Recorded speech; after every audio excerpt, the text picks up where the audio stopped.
우리가 고객의 경험을 심리학적으로 드라마틱하게 설계하는 방법 중에 하나가 마지막을 좋게 하라.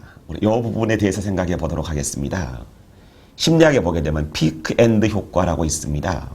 쉽게 설명하게 되면은 우리가 드라마나 영화를 보게 될 때도 마찬가지입니다. 가장 마지막에 어떤 모습으로 클로징이 되느냐가 고객들의 뇌리 속에 가장 오래 남습니다. 이걸 우리가 잔존 효과 때문이라고 그럽니다. 가장 마지막에 했던 것들이 가장 오래 남아서요. 그래서 영화를 본다거나 영화를 만든다고 하게 될 경우에요. 이 엔딩 씬이 대단히 중요합니다. 이것은 서비스에 있어서도 마찬가지고 인간관계에 대해서도 마찬가지입니다. 인간관계를 한번 들어볼까요? 한번 어느 홈쇼핑 회사에 다니는 정 차장께서는 정말 그동안에 성실히 썼었고요. 그리고 능력을 발휘했었고요. 그 모습이 다른 홈쇼핑에서도 소문이 나서 아마 스카우트가 됐던 모양입니다. 그렇게 해서 이제 다음 달에 거기에 출근하도록 돼 있었고요.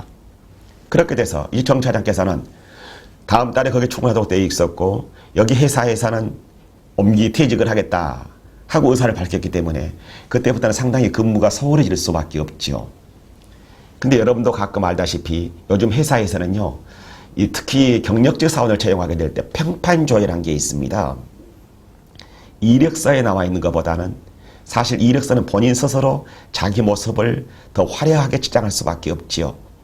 다른 사람에게 그 사람의 이력서에 나와 있는 내용이 또 실제로는 어떻게 근무했는가 하는 것을 함께 근무했던 사람의 입을 통해서 들어보는 절차가 바로 평판조회죠. 근데 다른 회사에 간다는 말에 들떠서 근무를 소홀히 하고 인계인수를 안 하고 그동안의 회사에 있었던 일들에 대해서 상당히 섭섭한 것들을 토로했었던가 봅니다. 평판조회가 오게 되니까 그런 일에 대해서 직원들이 호의적으로 대답해 줬을 리가 없지요. 그렇게 해서 불성실한 사람입니다. 마지막에 좋지 않습니다. 자기의 목적을 달성하게 되면은 뒤도 돌아보지 않습니다. 하는 말들이 건네졌었고요. 그 회사에서는 그 직원을 채용하는 것을 포기했었습니다. 정 차장 입장에서는 대단히 억울했을 겁니다. 내가 이 회사에 근무하게 되면서 10년 동안 근무한 모든 성실함과 모든 능력과 모든 성과를 종합적으로 평균했었어야지 마지막에 다른 회사에 취업이 결정되고 나서 약간 불성실하고 인계인수를 안 하고 섭섭한 것을 좀 토로했다고 해서 나를 이렇게 평가해 주기냐? 인간관계가 그렇지 않다는 얘기가 되는 것입니다. 가끔 우리가 다른 회사에 방문해서 상대방이 배웅해 준 모습을 볼 수가 있습니다.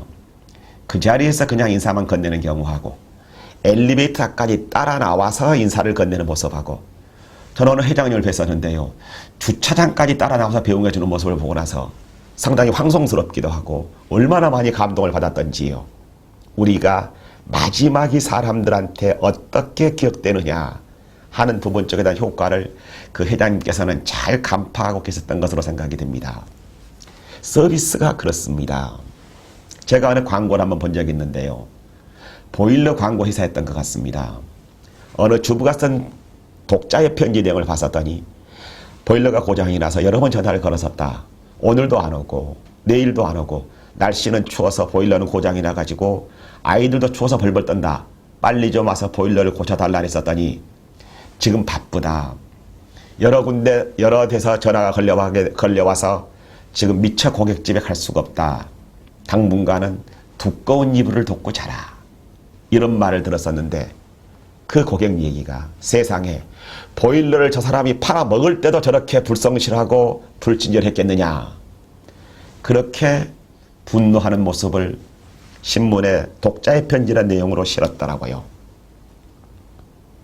우리들은 물건을 팔 때 하고 다음에 그 고객에게 서비스를 제공해 준다거나 반품을 해야 될 때 하고 차이가 이렇게 서로 다릅니다.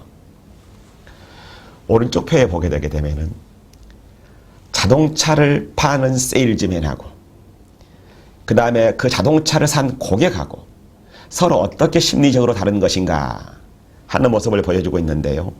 세일즈맨이 기분이 제일 좋을 때가 언제냐? 세일즈맨이 기분이 제일 좋을 때는 고객과 계약서를 쓸 때입니다. 이때 자기가 드디어 차를 파는 실적을 올리고 지수당이 이제 생기게 될 것이고, 그렇게 해서 최고로 기분이 좋아질 겁니다. 그래도 요 세일즈맨의 좋은 기분이 언제까지 가느냐? 차를 인도해 주기 전까지는요. 고객이 중도금도 내고 잔금도 낼 때까지는요. 그리고 나서 차를 인도해 주고 나서 잔금도 다 받고 나서 이 세일즈맨은 그 고객에 대한 관심도가 뚝 떨어져 버립니다. 속된 말로 자기 볼장 다 봤거든요. 이게 세일즈맨의 심리적인 쾌감 곡선이라고 말할 수 있을 겁니다.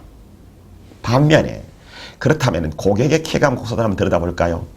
여러분들이 자동차를 산 고객이라도 자동차를 계약했을 때 기분이 제일 좋아지는 것이 아니라 정작 고객이 기분이 좋아지는 시점은 자동차가 자기 집에, 즉 인도가 됐을 때부터란 말입니다.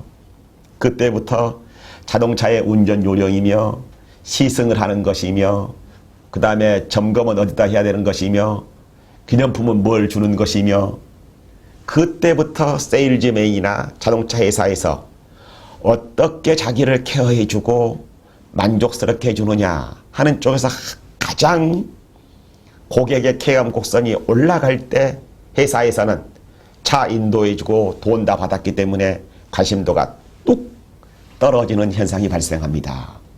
이렇게 고객과 기업은 서로 다른 점입니다.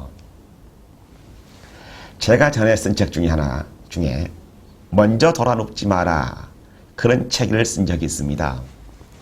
좀 부부관계를 빗대서 좀 그렇습니다만은, 남자의 성감곡선은 처음에는 미동도 안 하다가 점진적으로 가서 어느 순간에 팍 치솟았다가 그리고 뚝 떨어지는 현상이 남자들의 성감곡선이라 합니다. 여자분들은 점진적으로 상승했다가 천천히 하강한다고 그럽니다. 내가 요 사례를 왜 들었었냐 하면은, 이것이 이 자동차 회사나 백화점도 마찬가지고 은행에서 보험을 할 때도 마찬가지입니다. 비슷하기 때문에 그렇습니다. 정말 자기 파트너의 성감 곡선이 어디 정도가 있을 것인가, 자기 볼장 다 봤다고 등을 돌려 눕는 남자가 아니라 자기 파트너를 자기가 다 볼장을 봤더라도 따뜻하게 케어하고 사랑한다는 표현을 지속해 준다고 하는 것이 부부관계나 인간관계나 서비스나 세일즈나 대단히 중요하다는 사실입니다. 설령 처음에 뭘 좀 잘못되고 실수가 있었더라도 나중에 잘해주게 되게 되면은 내가 잠깐 그때 그 세일즈맨을, 그 서비스맨을 오해했다, 이렇게 생각할 수 있게 되는데요. 대단히 희왕찬란하고 거창한 약속을 하고 잘해줄 것처럼 하다가 마지막에 엉망진창이 되게 되면은 고객이 분노하고 내가 저 사람들에게 속았다, 그러게 되면서 배신감을 느끼게 되는 것이지요. 결과적으로 훌륭한 서비스라고 하는 것이 어디서 그 쟁점, 문제가 허술해질 것인가, 바로 마지막이란 얘기를 하고 싶고요. 그렇다면은 서비스를 설계할 때 우리가 배운 것처럼 고객의 경험을 디자인하게 될 때 어떻게 설계를 하는 것이 좋을 것인가, 바로 요 마지막 부분에 신경을 쓰시라. 그렇게 해서 크루즈 여행을 만약에 설계해서 고객 경험 관리를 해본다면은 항상 끝맺음이 시작보다도 더 중요하다. 항상 경연대회라든지 선물 같은 것은 가능한 한 마지막에 주고, 가장 마지막 날은 화려한 파티라든지 저녁 식사라든지 기념품 등으로 고객의 마무리를 깔끔하게 하는 부분으로 설계를 할 수가 있을 것이고요. 또 여러분도 마찬가지지요. 좋은 경험을 먼저 하게 할 것인가, 나쁜 경험을 먼저 하게 할 것인가. 여러분 크루즈 여행을 가건 음식점에 가건, 음식점이야 뭐 나중에 돈을 냅니다만은, 여행을 가게 되면은 비용을 지불한다고 하는 것은 어떻게 보게 되면 고통스럽고 나쁜 경험입니다. 그렇다면 크루즈 여행을 가게 됐을 때는 고객이 고통스럽고 나쁜 비용을 부담하는 경험은, 비용을 지불하는 일은 먼저 해버리는 것이죠. 그리고 즐겁고 선물을 받는, 파티를 열고 기념품을 주는 좋은 경험은 뒤쪽으로 넘기는 것이죠. 경험을 설계하는 방법이 될 수가 있을 것이고요. 그리고 여러 의뢰를 제공한다든지요, 선장하고 식사를 하게 만든다든지요 하는 부분 쪽으로 우리가 우리 고객들에게 어떻게 해야 고객들의 내리 속에 가장 좋은 인상이 오랫도록 지속될 것인가 하는 부분 쪽에 대한 의도적인 설계가 필요하다 하는 부분 쪽을 여러분들이 가늠해 볼 수가 있을 것이고요. 우리가 그렇다면은 정리를 하자면은 고객 경험을 그러면 어떻게 설계할 것인가 하는 부분 쪽에 대해서 여러분들이 이 차시의 다른 부분 쪽에 구석구석 설명이 되어 있습니다만은 큰 개요를 설명을 드리게 되면 고객의 경험 과정, 고객이 어디서 어떤 경험을 하게 되는가를 세부적으로 하나하나 전부 다 분석하라, 해부하라고 말할 수 있고요. 그 고객의 경험을 다 분석해 놓고 나서는 거기서 우리 회사만의 독특한 경험을 어떻게 설계할 수 있을 것인가. 아까 그 극장 예를 들어볼까요? 그렇게 해서 잠깐의 실수를 하도록 하자. 우리의 독특한 경험으로 무료로 다과를 제공하자. 캐리컬처가 그려진 인형을 선물하도록 하자. 무료 영화 티켓을 하나 주게 되면서 다음에 실수하지 않는 모습으로 한 번 더 관람해 보시라. 그렇게 하자. 더 달란 사람이 있을 것이다. 흔쾌히 하나씩 더 주자.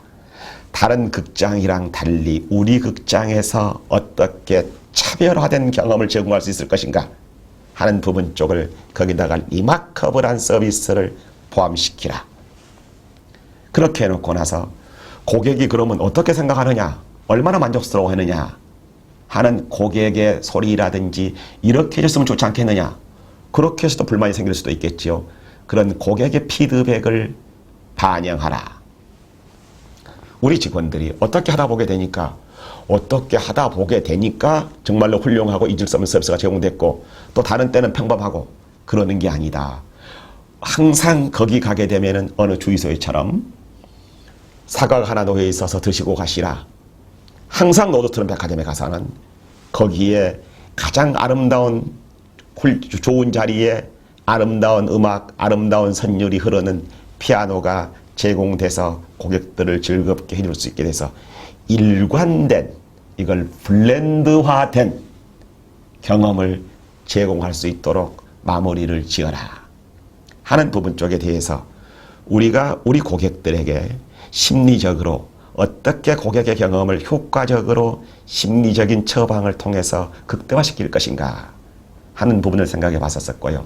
요 얘기의 초점은 마지막이 좋으면은 다 좋다 하는 부분 쪽을 여러분들과 함께 생각해 봤습니다.